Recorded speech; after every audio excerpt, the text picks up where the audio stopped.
Capítulo 6. Caballo de Troya. Era un día de intenso calor cuando 3 hombres con lentes de sol, vestidos con bermudas y playeras, llegaron al lujoso hotel de Nuevo Vallarta, Nayarit, un paradisíaco lugar en la costa del Pacífico mexicano, donde el verano es eterno. No pasaba del mediodía y la jornada era prometedora. Era finales de 2005 e inicios de 2006. Uno de los hombres recién llegados era un estadounidense originario de Nuevo Laredo, Texas. Medía cerca de 1,85 metros, de tez blanca, cabello castaño claro cubierto por una gorra y con sonrisa burlona. A sus 32 años aún conservaba la complexión atlética y espalda ancha de sus años de adolescencia cuando era un brillante jugador de fútbol americano. Seguramente habría tenido una carrera exitosa de no haber optado por el mundo del crimen organizado. Era Edgar Valdés Villarreal, aunque sus más cercanos siempre lo llamaban con el mote de El Güero. En el mundo criminal es mejor conocido como la Barbie. Afiliado al cártel de Sinaloa desde 2003, su eficiencia en los negocios del tráfico de droga y en la guerra contra los grupos enemigos le ganaron ser como un hijo para Arturo Beltrán Leiva, conocido en el mundo criminal como el Barbas o el Botas Blancas, aunque sus más cercanos le decían el tío, compadre o papá, miembro de la cúpula de la organización de la que formaba parte su primo el Chapo Guzmán y el Mayo Zambada. A los 18 años, la Barbie fue acusado en Estados Unidos de homicidio no intencional tras haber estado involucrado en un accidente automovilístico, pero ni siquiera pisó la cárcel. A los 20 años, fue arrestado por posesión de marihuana y fue sentenciado a 7 años de prisión, pero de nuevo la fortuna estuvo de su lado y fue dejado en libertad bajo prueba. Abusando de su buena fortuna, de nuevo fue arrestado a los 22 años por manejar a exceso de velocidad y bajo la influencia de las drogas. Tampoco fue sancionado. A los 24 años, fue acusado de nuevo por posesión de marihuana y se le giró orden de arresto, pero nunca fue detenido. Se escapó a México y se asentó en Nuevo Laredo, en una tierra de nadie llamada Tamaulipas. Ahí encontró el terreno propicio para desarrollar su carrera criminal y en poco tiempo se convirtió en un prolífero traficante de cocaína. Pronto comenzó a tener conflictos con el grupo que controlaba la plaza, el Cártel del Golfo, y a su brazo armado, los Zetas. Fue expulsado y se fue a vivir a Monterrey, Nuevo León, donde conoció a Arturo Beltrán Leiva. Al lado de la Barbie venía un hombre de cabello castaño claro. Prácticamente tenía la misma estatura, más delgado y mucho más agraciado, solo que tenía una pequeña barriga. Era su suegro, Carlos Montemayor, mejor conocido como el Charro o el Compadre. A sus escasos 34 años de edad, era padre de Priscila, una hermosa joven de 18 años, procreada en su adolescencia con Laura, su esposa. Priscila había contraído matrimonio con la Barbie en 2004, en una improvisada boda civil en Acapulco, Guerrero, luego de que Arturo Beltrán Leiva les diera la mala noticia de que el gobierno tenía conocimiento de la pomposa fiesta organizada en Barra Vieja, en la que pensaban irrumpir como parte de un operativo. En un principio, el Charro se opuso al enlace por el carácter procaz y violento de Edgar, pero al final pensó que era una buena alianza para multiplicar sus negocios criminales. No siempre había sido así. Había crecido en una familia económicamente estable en Nuevo Laredo, Tamaulipas. Cuando era adolescente, trabajaba en una granja criando caballos. De ahí su apodo del Charro. Muy joven, embarazó a Laura y se casaron.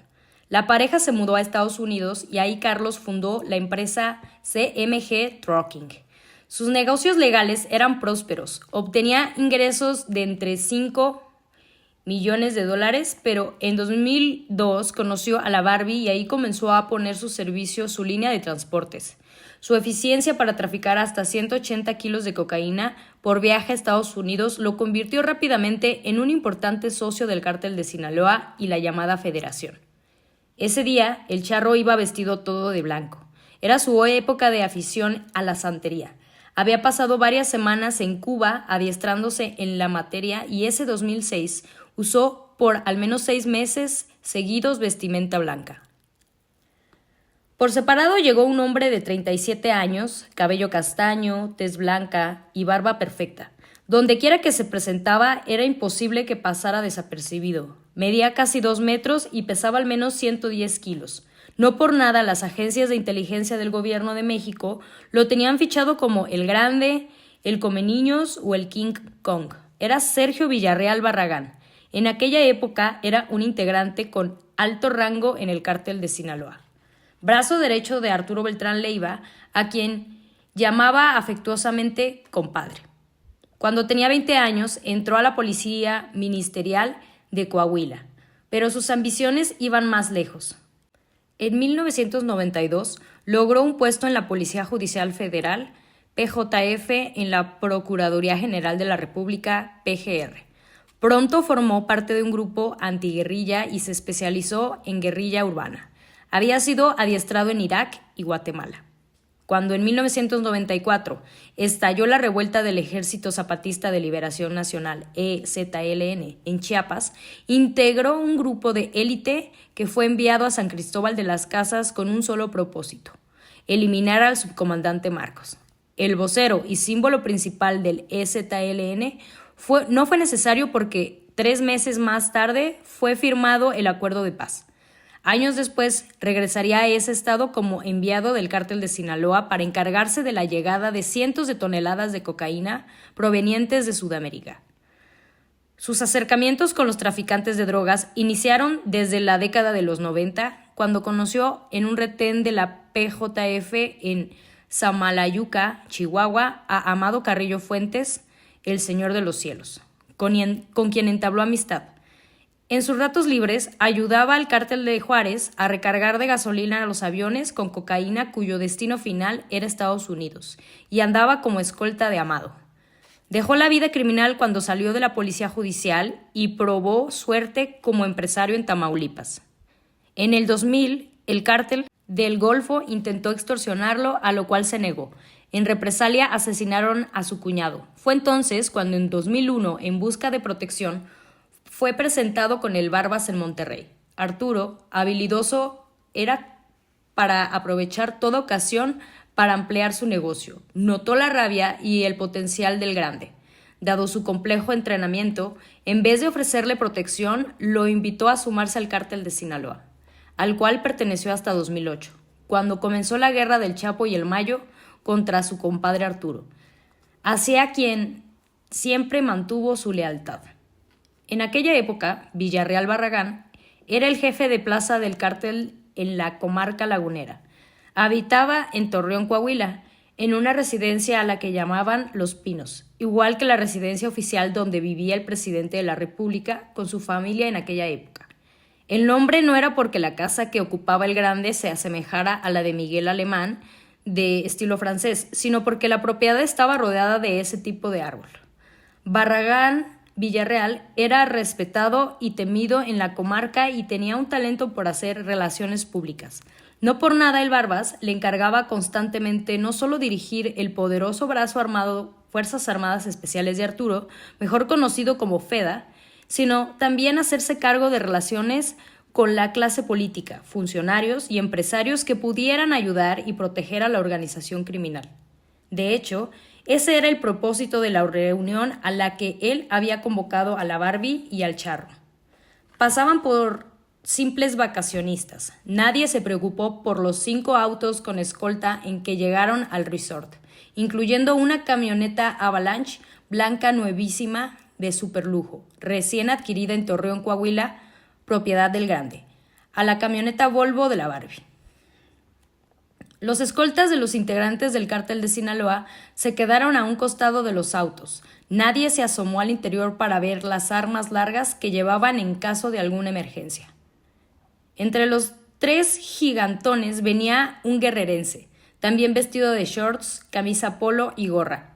No pasaba del 1.65 metros de estatura, tez morena, cabello rizado, nariz chata y ojos redondos y vivaces.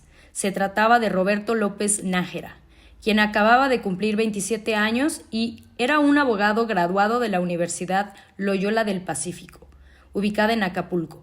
En unos días, la Secretaría de Educación Pública estaría por darle su cédula profesional. ingresó en 2004 al cártel de Sinaloa al servicio de la facción de los Beltrán Leiva, cuando eran los amos y señores de la bahía más famosa del estado de Guerrero. Lo bautizaron como el 19, porque le faltaba un dedo. Quien lo introdujo al grupo criminal fue un gatillero de Arturo Beltrán Leiva apodado El Country, quien era su vecino en Acapulco. No habría pasado del puesto de sicario de no ser por un golpe de fortuna. Estaba el 19 junto con el Dennis, uno de los lugartenientes más cercanos de la Barbie, haciendo guardia en una casa de seguridad en el fraccionamiento Las Brisas en Acapulco. Ahí, en la conversación, López Nájera confesó que lo suyo, no era ser asesino en sueldo, sino abogado. Pero el puesto de gatillero era el único disponible. Me reveló una persona que fue testigo de los hechos a quien identificaré como informante T2. López Nájera estaba armado. Bueno, ¿para qué traes esa arma si no sabes usarla, güey? ¿Te vas a dar un balazo en la verga tú o le vas a dar un balazo a alguien? Hasta al patrón, dijo el Dennis escandalizando y le quitó el arma. Es que yo le dije al Country que yo no soy sicario, yo soy abogado. A mí que me utilicen para hacer arreglos, dijo López Nájera, reconociendo su incompetencia en la otra materia. Güero, oye, ese vato no es sicario, dice que es abogado, dijo el Dennis Valdés Villarreal, con el fin de supervisar que la gente de seguridad estuviera bien preparada y para canalizar el talento del 19 en otra cosa. A ver, tráelo, ordenó el capo y se puso a platicar con López Nájera, quien presumió que conocía a un general de la Sedena importante. Yo soy abogado litigante de derecho. A mí ocúpame para hacer arreglos. Yo sé de leyes. Yo sé de esto. Así la Barbie, guiado por su sexto sentido criminal, lo comenzó a utilizar, y pronto mostró su utilidad para sobornar a servidores públicos del gobierno federal y políticos. Esa era la razón por la que ese día entró con la Barbie, el Charro y el Grande a aquel hotel. El cuarteto recorrió el lobby con discreción. Ni en la recepción ni los botones hubieran podido imaginar que las riñoneras y bandoleras de los más costosas marcas que portaban traían pistolas, cargadores y granadas. Subieron por el elevador sin mayor problema, bajaron en el piso indicado y tocaron la puerta de una de las habitaciones.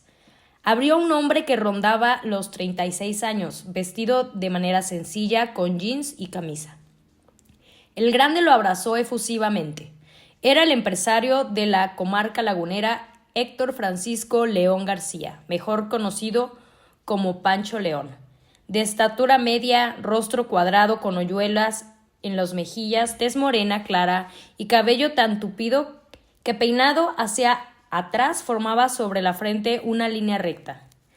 Era una calca de su padre, el empresario Héctor León López, propietario de empresas dedicadas a la extracción de mármol en Durango y Coahuila, de las cuales Pancho León era socio, como Coyote Stones, que operaba en Ramos Arizpe y Marmolera León López, entre otros. Era ingeniero en minas, estudios que había cursado en Carrara, Italia, de donde es originario uno de los mármoles más preciados del mundo.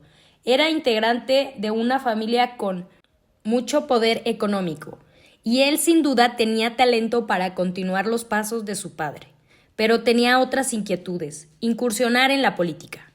El 30 de marzo de 2006 quedaría registrada ante la Junta Local Ejecutiva de Durango como candidato a senador por el principio de elección directa para contender en las elecciones federales del 2 de junio de 2006 por la Coalición por el Bien de Todos, encabezada por el Partido de la Revolución Democrática PRD, Partido del Trabajo PT y Convergencia, cuyo candidato presidencial era Andrés Manuel López Obrador, el ex jefe de gobierno de la Ciudad de México. Manuel Camacho Solís, coordinador de redes ciudadanas de AMLO, fue quien públicamente se adjudicó el mérito de haberlo convencido. Él había sido el responsable del primer evento como precandidato de López Obrador en Durango en agosto de 2005. Quienes fueron sus amigos por años describen a Pancho León como agradable con los conocidos y un poco prepotente con los demás. Tenía dos debilidades, los caballos y las mujeres. Tomaba whisky y usaba cocaína de vez en cuando. De más joven, a finales de los 80, Pancho León salió de fiesta con la que entonces era su novia, la mejor amiga de ella y su novio, un muchacho de casi 2 metros que quería ser policía, pero terminó siendo narcotraficante, Sergio Villarreal Barragán, el Grande. Se hicieron amigos, pero durante un tiempo no se vieron, hasta que el Grande regresó a la comarca lagunera como jefe de plaza del cártel de Sinaloa. Reanudaron el contacto y se hicieron amigos de parranda. La amistad creció cuando Pancho León le dijo que iba a lanzarse de candidato para senador. El Grande le prometió todo el apoyo, y aunque Pancho tenía mucho dinero, necesitaba aún más para hacer una campaña ganadora en una región donde siempre había ganado el PRI y el PAN. Villarreal Barragán ya le había dado cuantioso dinero y vehículos a cuenta propia, pero en ese encuentro en Nuevo Vallarta Pancho León buscaba ayuda no para él, sino para un pez más gordo. En la habitación del aspirante a senador presentó al Grande, la Barbie y el Charro con dos hombres con pantalón de vestir y camisa. Uno era el empresario Emilio Deep Jones, nacido el 14 de marzo de 1974 y conocido en la comarca lagunera, quien era amigo del padre del Pancho León. El otro era una persona que venía de la Ciudad de México como emisario de Andrés Manuel López Obrador. Señaló en entrevista a uno de los asistentes a ese encuentro, a quien identificaré como T3. Las presentaciones duraron poco. Lo más importante estaba por venir. El empresario minero aprovechó para darle un obsequio a la Barbie. El Grande le advirtió que si quería que todo saliera como esperaba, te recomiendo que te la lleves bien con él. Le regaló un costosísimo reloj Audemars Piguet, de edición limitada. Edgar era un coleccionista y tenía muchos relojes. Para él era uno más. Agradeció el presente sin emoción, ni siquiera lo abrió para verlo, y le dio el paquete al 19 para que lo cargara. Salieron hasta donde estaban los vehículos con los escoltas. Todos abordaron, incluyendo el emisario de López Obrador, y viajaron rumbo a Punta Mita sin incidentes.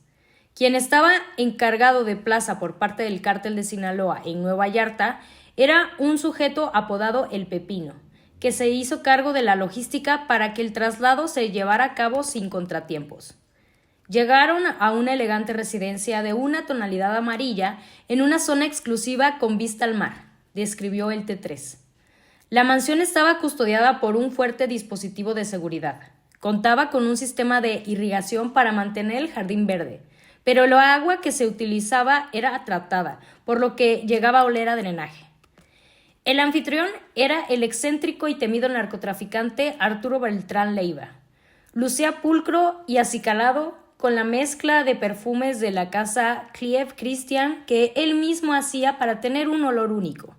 Con su inseparable anillo de diamante gigante montado en platino y la gruesa cadena de oro colgada al cuello con un enorme dije de San Judas Tadeo, cubierto de esmeraldas, diamantes y rubíes. Ese día vestía también de modo informal con playera y shorts, pero de marcas de superlujo. Estaba de vacaciones en la Riviera Maya. De manera casi religiosa, cada año en esa época, Arturo iba a Nayarit porque su padre Carlos Beltrán Araujo vivía ahí.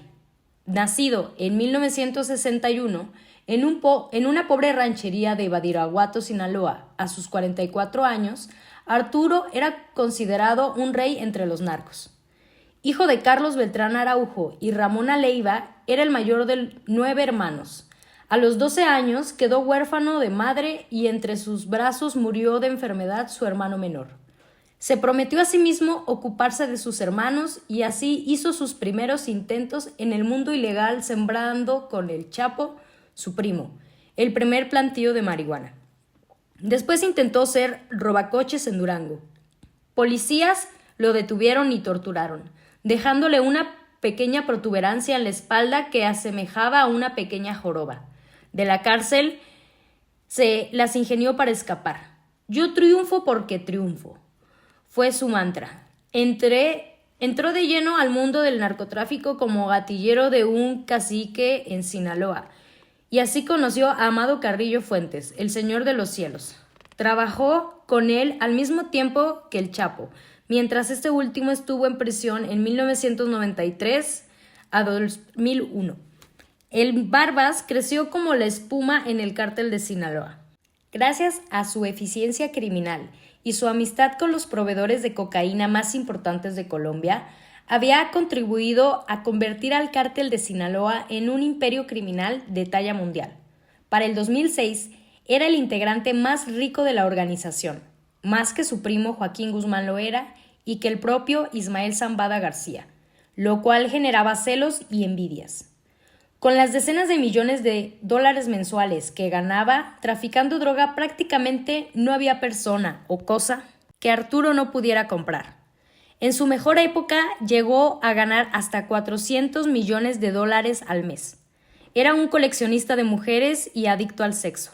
Su debilidad eran particularmente las famosas. Solo le faltaron la Chilindrina y Lolita Ayala. Solía bromear el grande entre los integrantes del clan.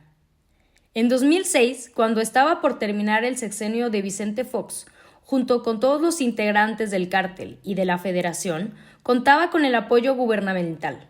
Los sobornos dados a García Luna, director de la Agencia Federal de Investigación, AFI, y a los más altos mandos de la PGR, la Sedena y la Marina le garantizaban manejar su facción sin sobresaltos.